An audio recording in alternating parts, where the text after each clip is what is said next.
बार बार कहते हैं कि जी कराची कराची। ओ मेरे भाई, कराची हमारा है, हम कराची के वारिस हैं, हम कराची में रहे हैं, हम कराची में बड़े हुए हैं, हम माइग्रेट करके नहीं आए कहीं से।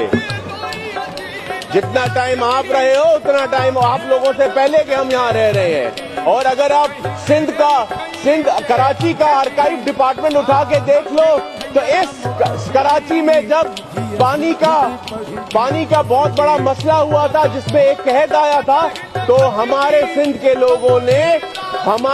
के इंटीरियर के लोगों ने हकीम लुकमान को बुला के इनका इलाज कराया था।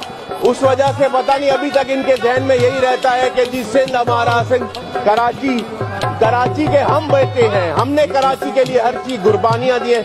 वो दिन कहाँ गए जो बोरियों में बंद करके लाशें आप लोग छोड़ जाते थे कराची वालों के लिए?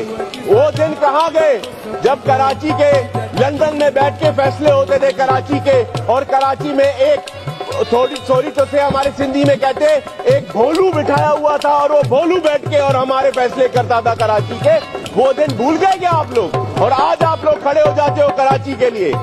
मेरे भाई, पिछले कितने सालों से कराची का मेयर आपका, कराची का चेयरमैन आपका, क्या किया कराची के लिए आप लोगों ने?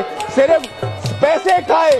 वो उस वक्त के कहाँ गए आप लोगों के मैरिज हॉल, जहाँ पे आप लोगों ने अपने 50 सबके एक के मैरिज हॉल थे? कहाँ है तुम्हारा बाबर गौरी जो सारी पोर्ट एंड शिपिंग खा गया आप लोगों की? कहाँ है? लेकर आओ ना उनको।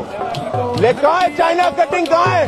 कहाँ तुम्हारे कराची के सारे तो वो पैसे जो अभी न्यूयॉर्क में कोई सुना है जी बाबर गौरी साहब जो है वो पता नहीं टेक्सास में पता नहीं क्या प्लांट लगा के बैठे।